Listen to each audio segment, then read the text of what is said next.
Hello everyone, I'm doing an out-of-box review. I don't know when I'm going to build this model. I'm going to be honest with everyone. I want to build it soon, just don't know when. But someone asked to see the inside of the kit, so I'm doing an out-of-box review. Alright, now, this isn't the model I'm reviewing. This is Arcadia from Captain Harlock. Okay? It's not a model, it's a vinyl kit, it's a vinyl display piece. And I don't remember the name of the company, TAITO or something like that. The reason she's out is, well, the model's from Captain Harlock. And I do have a model of this that's actually bigger than this. But I just wanted to show you guys this real quick because it is somewhat related. I'm not going to do a complete review of this, I'm just going to show it to you. If you do track one of these down for some reason, keep in mind these lamps back here break real easily. But it's a fairly well detailed kit. Now let me set that aside and get what we're reviewing today. What we're reviewing today is this guy right here. It is the Space Wolf. It's a fighter plane that goes with the Arcadia. Okay, there's old Captain Harlock right there. This is Hasegawa kit. It's 1/72nd scale. You know, they're doing a few kits like this. I just like the design. I like the design of the Arcadia, the Space Battleship Yamato, and everything in those two series. The designs, I just like them for some reason. They look spacey to me. So let's open the box and see what we get in the box. The clear sprue are sealed in their own individual bag. There are not a lot of clear parts to this kit.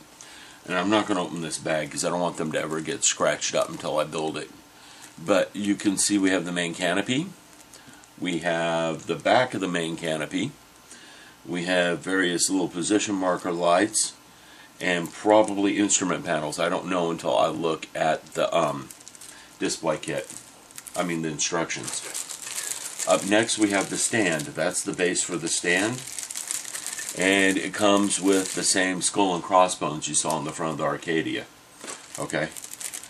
And the other pieces of the stand. Now, this thing can be built with, it has landing gear. So you can build it with landing gear and it's sitting on a tabletop. Or you can build it in flight mode with the stand, which I think is pretty cool. Okay? Here are the directions, I'll get to them in a minute. I will go ahead and open this bag so we can get a better look at the sprue. Okay, but the parts here, there's 3 sprue inside here and they're fairly loaded up with parts. She's not going to be a really, really big model. If she's 1/72nd scale, she shouldn't be. In fact, you can tell from this that she's not much bigger than that base. Okay, and here's the base for comparison, so she's going to be able to fit on the palm of your hand. Alright, what got me when I first opened this box was this decal sheet. I mean, look at that decal sheet. It comes with decals for like 5 different versions of this model, if you so desire. And to me, that is wonderful. Because when I'm done building this model, I got all sorts of insignias, lots of nice skull and crossbone sets, Grim Reaper sets. Lots of insignias there for me to use on other model kits. So this is a great thing for me. I'm going to put the protective wax paper back over the top of it. I'm going to get an envelope and put that in a clear plastic envelope. So let's set that aside. Let me go ahead and open up the sprue here so we can see what is inside, this bag here, so we can see what's on the sprue. Take a look at the details, if there's any flash, how much cleanup the parts are going to require, that sort of thing. I have 2 pieces that have come loose from the sprue, so we'll have to be careful. I don't want to lose those pieces. Let's get the big sprue out first. Here's the big sprue. Okay. Now I'm going to do a zoom in. Keep in mind, this is a 1/72nd scale. It's not a large scale. And it comes with a pilot, so let's take a look at that pilot first. The pilot figure first. It's actually a fairly decent pilot, and it's kind of tiny. So there's our pilot, and again, he's kind of tiny. There's his arms. There's lots of flash on that pilot, which isn't making me too happy. And again, this is a Hasegawa kit, so it's not going to be a horrible, horrible kit. Not like an old AMT kit, Star Wars kit. Alright, there is some detail molded into the main fuselage here. There's the front cannon and probably the engine. We have some more stabilizer parts, intakes, and other such parts. Okay, set that sprue aside. There's actually 4 sprue in this bag. There's the front nose of the ship with the guns molded in. Looks like drop tanks. Got scratched up a little bit in shipment. This thing came from Japan. Okay. There's one of my pieces is missing from the sprue. And no idea what these little pieces over here are. Let's get the next one out. Here's the main wings. You can see from the underside that there are parts that go into the wings. Oops, they're off camera. You can see from the other side there are parts that go on the wings, but there's the main wings of the kit. Looking up here, you can see the intakes. Another one of the pieces that's missing from the sprue is apparently a landing gear door. Okay, you can see there's some detail on the underside of the landing gear door. Mainly this is a landing gear sprue, because that's the landing gear.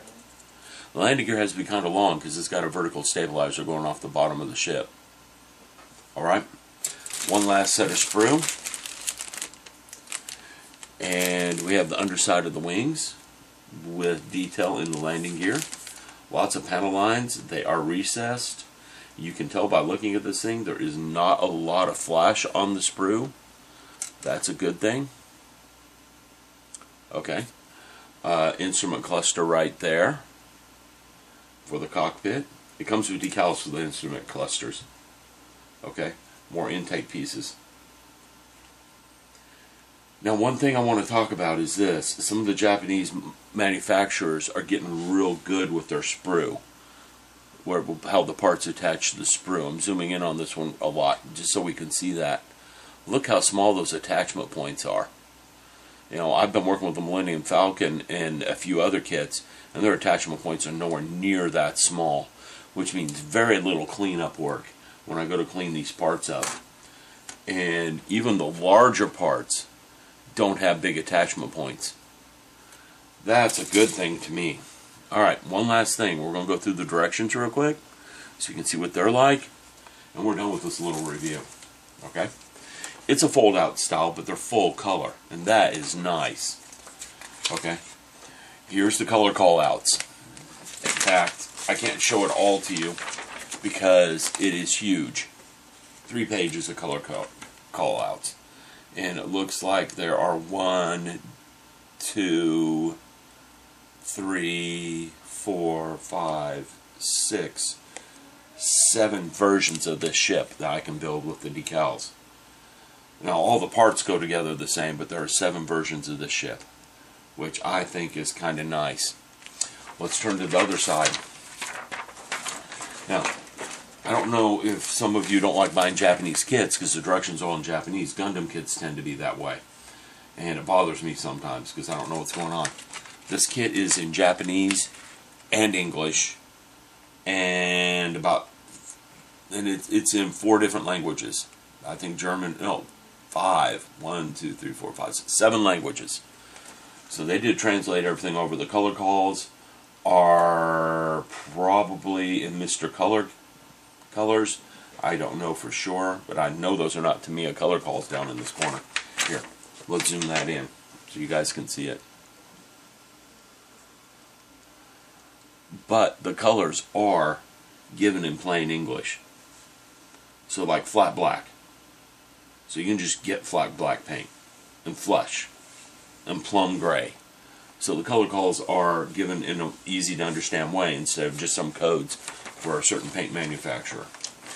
Okay, one thing I do like, and a lot of the Japanese model manufacturers do this, is they give an exploded view of the sprue here with the letters on them. So if I'm looking for part A7, I know what the sprue looks like that has A7. The directions are exploded view type directions. There are steps to them, but there's no real put this part together first, this part together second, sort of thing. Okay? But it is a nice little kit in that regard. And it has pretty detailed painting directions. Alright? And I built a couple of Hasegawa kits, and I've always been impressed by Hasegawa kits. They're not the best kits out there, but they're far from the worst. Well, I hope you guys enjoyed this little out-of-box review. I'm going to go rebag all this and put it away in a safe place. Don't know when I'll get to her. I suspect it'll be fairly soon, because I like building these style kits. Desloc's Command Cruiser.